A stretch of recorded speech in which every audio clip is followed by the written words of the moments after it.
আমার খবর। প্রচারের মাঝে আমরা পেয়ে গেছি কাজল শেখকে। তিনি সকাল থেকেই নিজের এলাকা নিজের কেন্দ্রে প্রচার করছেন এবং যেভাবে প্রচার করতে হয়, যেভাবে মানুষের জনসমর্থন প্রয়োজন হয়, সেই জনসমর্থন কিন্তু ইতিমধ্যেই আপনাদের চোখে পড়ছে, দেখতেই পাচ্ছেন। কাজল শেখ যেখানে যাচ্ছে সেখানে কিন্তু তৃণমূল কংগ্রেস কর্মী সমর্থকরা কিন্তু হাজার হাজার মানুষ কিন্তু তার সঙ্গী হচ্ছেন এবং ইতিমধ্যেই দেখতে পাচ্ছেন যে আজ সকাল থেকেই বিভিন্ন এলাকায় ঘুরেছেন এবং ঘোরাঘুরির পর খাওয়া দাওয়ার পর এই রেস্ট নিয়ে আবার কিছুক্ষণ পর আবার শুরু হবে। দাদা, এই পরিশ্রম এবং এত বড় এলাকা কিভাবে সামলাচ্ছেন? দেখুন, ইতিমধ্যেই আমি পায়ে পায়ে এই বিধানসভার যে 15টি গ্রাম পঞ্চায়েত আছে প্রত্যেকটি বুথ স্তর পর্যন্ত প্রত্যেকটি মানুষের কাছে পৌঁছে গেছি। আমি শুধুমাত্র মানুষের সঙ্গে সৌজন্য বিনিময় করছি এবং তাদের সঙ্গে কুশল বিনিময় করছি। বাকি যে কাজটা এই হাসন বিধানসভার যারা মামাটি মানুষের সৈনিক আছে, এই বিধানসভার দুটো ব্লক আছে, একটা রামপুরহাট 2, একটা নলহাটি 2। রামপুরহাট 2 ব্লকের ব্লক সভাপতি সদ্য সম্মানীয় সুকুমার মুখার্জি মহাশয়ের নেতৃত্বে এই যে 9টি গ্রাম পঞ্চায়েতের অঞ্চল সভাপতি শুরু করে বুথ দেওয়ার দায়িত্ব আছে, 33 গ্রাম পঞ্চায়েত উত্তীর্ণ জনপ্রতিনিধি যারা আছে, ব্লকের যারা দায়িত্ব আছে, তারা সকলে মিলিতভাবে সংঘবদ্ধভাবে যেভাবে সংগঠন করে রেখেছে। অপরদিকে নলহাটি 2 ব্লকের 6টি গ্রাম পঞ্চায়েত আছে, ওখানে 5 মেম্বার্স কমিটি, অঞ্চল সভাপতি, 33 গ্রাম পঞ্চায়েত উত্তীর্ণ জনপ্রতিনিধি, শাখা সংগঠনের যারা আছে, মহিলা, আইএনটিডিসি, যুব, ছাত্র, সকলে মিলিতভাবে সংঘবদ্ধভাবে একটা ইউনাইটেড ভাবে ওরা কাজ করে এবং শক্তপোক্ত সংগঠন আছে। 365 দিন ওরা মানুষের পাশে থাকে, মানুষের সুখ দুঃখ আপদ বিপদে মানুষের হয়ে কাজ করে। স্বভাবত এখানকার মানুষ দুহাত ভরে মমতা বন্দ্যোপাধ্যায়, অভিষেক বন্দ্যোপাধ্যায়, মমতা প্রার্থী আশীর্বাদ করবে, এই বিষয়ে দ্বিমতের কোনো অবকাশ নাই। যেখানেই গেছি আমি, যে গ্রামে গেছি, যে বুথে গেছি, জনোচ্ছ্বাস দেখেছি, মানুষের জনপ্লাবন দেখেছি। কাঁধে কাঁধে পায়ে পা মিলিয়ে মায়েরা, বোনেরা, দাদারা, কাকারা সকলে সে হাজির হয়েছে যেখানে গিয়েছি। আমি এই অপরাহ্নের টাইম অর্থাৎ খাবার টাইম আগে দুপুরবেলা 1টা-1:30টা বাজে, প্রচণ্ড রোদের তাপ আপনারা দেখতে পাচ্ছেন। এই রৌদ্র তাপেই আমার মায়েরা, বোনেরা আমার সঙ্গে পায়ে পা মিলাচ্ছে এবং গ্রাম ঘুরছে। স্বভাবতই এই হাসন বিধানসভা কেন্দ্রে যে জোড়া ফুলি ফুটবে এই বিষয়ে দ্বিমতে কোনো অবকাশ নেই। 4 তারিখে গণনা কেন্দ্রে এলেই বুঝতে পারবেন। যদিও বীরভূম জেলা 11টা বিধানসভা কেন্দ্রে জোড়া ফুল ফুটবে, কিন্তু হাসন বিধানসভা কেন্দ্রে সর্বাধিক ভোটের ব্যবধানে বিরুদ্ধে পিছিয়ে রাখবে আমার বিশ্বাস। সকাল থেকে যেহেতু বিভিন্ন জায়গায় ঘুরছেন এবং অত্যধিক গরম, সেই জায়গায় উপেক্ষা করে নিজেকে সুস্থ রাখার জন্য কি ব্যবস্থা গ্রহণ করছেন? দেখুন, আপনারা জানেন আমি একটা কৃষক পরিবারের সন্তান। ধান কাটতেও জানি, ধান রোপণ করতেও জানি। স্বভাবতই ছোটোবেলা থেকেই কৃষিকাজ আমি করে এসেছি। তাছাড়াও বাম জামানায় আমাকে মাঠেই বাস করতে হয়েছে। একের পর এক 65টা মিথ্যা মালা আমার গলায় পরিয়ে দেওয়া হয়েছিল। তখন সাপ ব্যাঙের সঙ্গে মাঠে বাস করেছি, মাঠেই খেয়েছি, মাঠের জল খেয়েই বেঁচেছিলাম সেই টাইমটায়, কারণ চারিদিকে পুলিশ যেভাবে অত্যাচার করেছে আমার প্রতি। স্বভাবতই এই শরীরটা সেভাবেই আমার তৈরি হয়ে গেছে যে 365 দিন যদি রাস্তায় হেঁটে বেড়াই তাহলে কাজল শেখের শরীরে কোনো এফেক্ট পড়বে না। স্বভাবতই আমার হাঁটাটা আমার কাছে তেমন কিছু ম্যাটার নয়। মানুষের সঙ্গে কতখানি মিশতে পারলাম, কতখানি পৌঁছাতে পারলাম, এটাই ব্যাপার, সেটাই প্রমাণ হবে 4 তারিখে। প্রত্যেকদিন কত কিলোমিটার করে হাঁটছেন? দেখুন, 30 কিলোমিটার কম তো নয়, অ্যাবাভ 30 কিলোমিটার। কারণ আমি সকাল 9টা থেকে শুরু করি, রাত 9:30 10টা পর্যন্ত যতক্ষণ পাবলিক থাকে, যতক্ষণ মানুষ থাকে, ততক্ষণ মানুষের কাছে যাওয়ার চেষ্টা করি। এবং তারপরেও যখন দেখি কোনো চায়ের দোকানে বা কোথাও তেমাতা মোড়ে মানুষ দাঁড়িয়ে আছে, সেখানেও গিয়ে কিছুক্ষণ তাদের সঙ্গে সময় অতিবাহিত করি। এই যে মানুষের যে একটা উচ্ছ্বাস, একদিকে আপনি বীরভূম জেলা পরিষদের সভাধিপতি, অন্যদিকে বিধায়ক হতে চলেছেন, সেই জায়গায় কতটা আপনার কাছে দাবি করছে এখানকার মানুষ?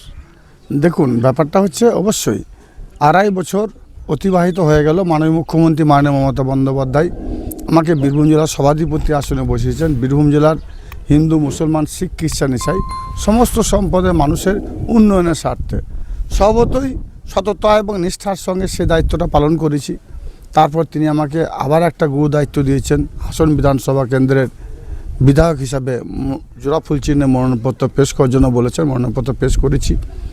এখানকার যে জিতবো, জোড়াফুল জিতবে, এটা শুধু সময়ের অপেক্ষা মাত্র। এখানকার বিধানসভা মানুষ অবশ্যই আমাকে পেয়ে তাদের যে মনের বাসনা, যেগুলো ছোট ছোট কাজ বাকি আছে, সেগুলোর সম্বন্ধে আমাকে আবদার করেছে। ইতিমধ্যে কয়েকটি বড় কাজ নিয়ে আবদার করেছে, যেমন ধরুন মারগ্রাম থেকে তারাপীঠ যাওয়ার মাঝে একটা নদী আছে, সেই মারগ্রাম থেকে তারাপীঠ পবিত্র ভূমি যেতে প্রায় 14 থেকে 15 কিলোমিটার ঘুরে যেতে হয়। যদি নদীর উপর একটা ব্রিজ তৈরি করে দেওয়া যায়, তাহলে 1-2 কিলোমিটারের মধ্যে বা কয়েক মিনিটের মধ্যে মারগ্রাম থেকে তারাপীঠ পৌঁছে যেতে পারবে। অপরদিকে নলাটি 2 এবং রামপুরহাট 2 দুটো ব্লক নিয়ে হাসন বিধানসভা, দুটো ব্লকের মধ্যে একটা নদী প্রবাহমান আছে। ওই দুটো ব্লকের মধ্যস্থলে যদি একটা ব্রিজ তৈরি করে দেওয়া যায়, তাহলে এই দুটো ব্লকে মানুষের একটা সংযোগ, মানুষের মধ্যে কুশল বিনিময় করতে সুবিধা হবে এবং দুটো ব্লক আরও কাছাকাছি এসে যাবে। তো এই দুটো দাবি ছিল।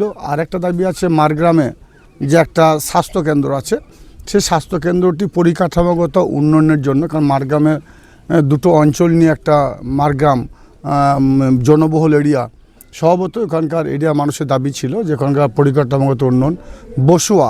বসুয়া গ্রামে একটা স্বাস্থ্যকেন্দ্র আছে, সেটা পরিকাঠামোগত উন্নয়নের জন্য ওখানকার স্থানীয় মানুষের দাবি করেছে। এবং লোহাপুরে যে স্বাস্থ্যকেন্দ্রটা আছে, ওটাও পরিকাঠামোগত দিক দিয়ে উন্নয়নের প্রয়োজন আছে, কারণ লোহাপুর থেকে আমাদের রামপুরহাট সাব ডিভিশন যে হসপিটাল, অনেকটা পথ পাড়ি দিয়ে যেতে হয়। এই 5টা বিষয় আমি আমার যুবরাজ অভিষেক বন্দ্যোপাধ্যায় এবং আমাদের মাননীয় মুখ্যমন্ত্রী মমতা বন্দ্যোপাধ্যায়কে লিখিত করে দিয়েছিলাম আসার পরেই। এবং যুবরাজ অভিষেক বন্দ্যোপাধ্যায় যখন তারাপীঠে প্রচার এসেছিলেন, এরিয়া মানুষ দেখেছে যে তিনি মঞ্চে ডিক্লেয়ার করেই দিয়েছেন যে দুটো ব্রিজ এই বিধানসভা জোড়াফুল ফোটার পরেই ব্রিজ দুটো তৈরি হবে এবং বাকি যে কাজগুলো আছে সেগুলো তিনি রাজ্য স্তর থেকে করে দেবেন। স্বভাবতই এই এরিয়া মানুষের যে 5টা দাবি আমরা আমার বিধানসভা কেন্দ্রের আমি প্রতিজ্ঞা হিসাবে বা শপথ নেওয়ার পরই এই কাজগুলো শুরু করব, এটা আমাদের ইচ্ছা আছে। মাননীয় মুখ্যমন্ত্রী মমতা বন্দ্যোপাধ্যায় 74বারে বাংলা মসনে বসার পরে। তাছাড়াও গ্রামগঞ্জে এরা দেখুন, আমরা সবসময় যে বলে থাকি 99%, 95%, 97% কাজ করেছি আমরা মাননীয় মুখ্যমন্ত্রী মমতা বন্দ্যোপাধ্যায়ের নির্দেশে বীরভূম জেলা পরিষদ।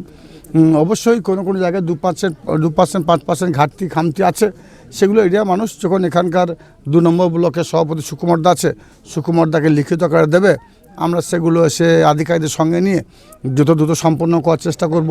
ওদিকে নলাটি 2 ব্লকের মানুষের যে দাবি দাওয়াগুলো আছে লিখিত করে দিলে যে দ্রুত সম্ভব সম্পন্ন করার চেষ্টা করব, যেভাবে বীরভূম জেলা বাকি ব্লকগুলোতেও কাজ করে থাকি। একদিকে যেমন এদিকে প্রচারে ব্যস্ত রয়েছেন, সারাদিন ধরে প্রচারে বিভিন্ন জায়গায় ঘুরে বেড়াচ্ছেন, পরিবারের মা এবং ছোট মেয়ে যে দুটো আছে তাদেরকে অত্যন্ত ভালোবাসেন, সেই জায়গায় তাদেরকে কি সময় দিতে পারছেন? অবশ্যই আমার গর্ভধারী মা, যে মায়ের কথা যখনই মনে পড়ে তখনই বুকটা কেঁপে ওঠে। কারণ আমি যখনই বাড়ি থেকে বের হতাম তখনই মা আমার 2 গালে চুমো দিত, কপালাটা চুমো দিত, মায়ের আশীর্বাদ নিয়ে বাড়ি থেকে বের হতাম। তো এখন মায়ের কাছ থেকে আমরা দূরে আছি। বেশ কয়েকদিন হলো আমি তারাপীঠে রামপুরহাটে কোনো এক জায়গায় আমি অবস্থান করছি, কারণ এখান থেকে প্রত্যেক দিন বাড়ি যাওয়া আসা সম্ভব নয়। 1.5 থেকে 2 কিলোমিটার, 2 ঘন্টা রাস্তা। স্বভাবতই মায়ের জন্য একটু মন খারাপ করে, যদিও সকালে সন্ধ্যাবেলায় 2বার মায়ের সঙ্গে ভিডিও কলিং হয়। তাছাড়া আমি আর একটা কাজ করেছি, যখনই মায়ের জন্য মন খারাপ করে তখন আমি মায়ের রুমে একটা CC ক্যামেরা লাগিয়ে রেখেছি এবং সেটা মোবাইলে আপডেট করা আছে। যখনই দেখার ইচ্ছা হয় মা যে রুমে কী করছে না করছে, শুয়ে আছে, খাচ্ছে না খাচ্ছে, গল্প করছে, সেটা আমি সব সময় দেখতে পাই। অবশ্যই আমার 2টো বাচ্চা আছে, 2টো মেয়ে আছে, মেয়ে দুটোর জন্য মন খারাপ করে না সেটা বলবো না, কিন্তু এখানে আরও অনেক মেয়ে রয়েছে, অনেক মা রয়েছে, তারা যেভাবে আমাকে আপন করে নিয়েছে, যেভাবে ভাইরা বুকে বুক মিলিয়ে, যেভাবে মায়েরা রাস্তা যখন পেরিয়ে যাচ্ছি রোদের সময় যেভাবে মিষ্টি খাওয়াচ্ছে, জল খাওয়াচ্ছে, শরবত খাওয়াচ্ছে, তো এদের এই ভালোবাসা পেয়ে সত্যি আমি অভিভূত, গর্বিত। আমার জীবনের আর কিছু চাওয়া পাওয়ার আছে বলে আমার মনে হয় না। আপনারা জানেন আমার বাবা যেটুকু দিয়ে গেছে সেটুকুই আমার আগামী দিনের চলার পথে যথেষ্ট। কিন্তু এই মানুষের যে আশীর্বাদ, যে ভালোবাসা, এর থেকে আমার কাজল শেখের জীবনে আর চাওয়া পাওয়ার কিছু হতে পারে না। কারণ হিন্দু, মুসলমান, শিখ, খ্রিস্টান, ইসাই সমস্ত সম্প্রদায়ের মানুষ এই কয়েকটা দিনে হাসন বিধানসভা মানুষ আমাকে তাদের আপন করে নিয়েছে। যেভাবে আমি এখনও পর্যন্ত আমার বাড়িতে যে রান্না করে যে মেয়েটি, সেটি বাউরু সম্প্রদায়ের মেয়ে। আমি ছোটোবেলা থেকে বড় হয়েছি ওই বাউরিদের বাড়ি, তার কারণ আমাদের কৃষিকাজটা ওই বাউরিরা দেখাশোনা করতো, আমাদের কোলে পিঠে করে তারাই মানুষ করেছে। তো আমার কাছে হাসান বিধানসভা নানুর বিধানসভার মধ্যে কোনো তফাৎ আমি খুঁজে পাইনি। এই কয়েকদিনে এই দুটো বিধানসভায় মনে হচ্ছে আমাকে এখানেই আমার জন্ম, এটাই আমার জন্মভূমি, এদের কাছে যেভাবে আমি আপন হয়ে পড়েছি স্বভাবতই এর থেকে আমার জীবনে আর চাওয়া পাওয়া আর কিছু থাকতে পারে বলে মনে করি না। নানুরের ক্ষেত্রে বলেছিলেন যে লক্ষাধিক টার্গেট নিয়েছিলেন, যে ভোটের যে রেজাল্ট বেরোবে সেখানে লক্ষাধিক ভোটে জয়ী হবেন। হাসন নিয়ে কি বলবেন? দেখুন, মানুষের জীবনের একটা স্বপ্ন থাকা দরকার। লক্ষ্যে পৌঁছাতে গেলে টার্গেটটাকে ঠিক করতেই হবে। যদি টার্গেটই ঠিক না থাকে আমার, তাহলে আমি লক্ষ্যস্থলে পৌঁছাবো কী করে? সম্ভবতই গত লোকসভা নির্বাচনে নানুরে লক্ষাধিক ভোটের টার্গেট নিয়েছিলাম, প্রায় 84,500 ভোটের ব্যবধানের বিরুদ্ধে পিছিয়ে রেখেছি। এখন যেহেতু নানুরে গত লোকসভায় লক্ষাধিক ভোটটা কমপ্লিট করতে পারিনি, তাই ওখানে লক্ষাধিক ভোটের টার্গেট আছে। এখানে গত বিধানসভাতে প্রায় 52,000 ভোটের ব্যবধানের বিরুদ্ধে পিছিয়ে রেখেছিল, যদিও লোকসভাতে জয়ের ব্যবধানটা কিছুটা কমে গেছে, 38,000 চলে এসেছে। সর্বত এখানেও লক্ষাধিক ভোটের টার্গেট আমাদের আছে। আশা করি এখানকার মায়েরা, বোনেরা, দাদারা, কাকারা যেভাবে আশীর্বাদ করছে, আমার টার্গেট ফুলফিল হয়ে যাবে। হাসনের প্রচার সেরে কি আবার জেলায় ঘোরার পরিকল্পনা? হাসনের প্রচার সারার পরে আমি জেলায় ঘুরেছি অলরেডি। আমি দুবরাজপুর, রামপুরহাট, মোরারয় প্রত্যেকটি বিধানসভায় গিয়েছি এবং নানুরও গিয়েছি। এবং আমার এখানে 21 তারিখ হয়তো কমপ্লিট হয়ে যাবে, বা প্রচার কাজ বন্ধ হয়ে গেলে 21 তারিখে হয়তো আমি নানুরে ফিরে যাব, বা 22 তারিখে ফার্স্ট মর্নিংয়ে কেতুগ্রামে আমার স্ট্রিট কর্নার আছে, কেতুগ্রামে স্ট্রিট করার পর নানুরটাকে প্রদক্ষিণ করব। 23 তারিখে নানুরে ভোট দিয়ে তারপর ফের হাসানে আসবো। 24 তারিখে কন্টিনিউ আমি কেতুগ্রামে থাকবো। তো এই ধরনের করা আছে, শিডিউল করা আছে আমার। অসংখ্য ধন্যবাদ আপনাকে এই ব্যস্ততার মাঝেও আমাদেরকে সময় দেওয়ার জন্য। আমরা কথা বললাম কাজল শেখের সঙ্গে। শান্তিনিকেতন গোয়ালপাড়া তালতর রোডে তৈরি হয়েছে অত্যাধুনিক পরিষেবা সম্পন্ন একটি ইংরেজি মাধ্যম স্কুল, কলেজ গুরুকুল শান্তিনিকেতন। স্কুলে রয়েছে smart classroom, activity based learning, NEET ও IIT JEE প্রস্তুতি, অলিম্পিয়াডের প্রস্তুতি, ইনডোর স্টেডিয়াম এবং ট্রেন্ড ফ্যাকাল্টিজ। নার্সারি থেকে দ্বাদশ শ্রেণী পর্যন্ত ভর্তি চলছে। বিস্তারিত জানতে যোগাযোগ করুন 9609039000 এই নম্বরে।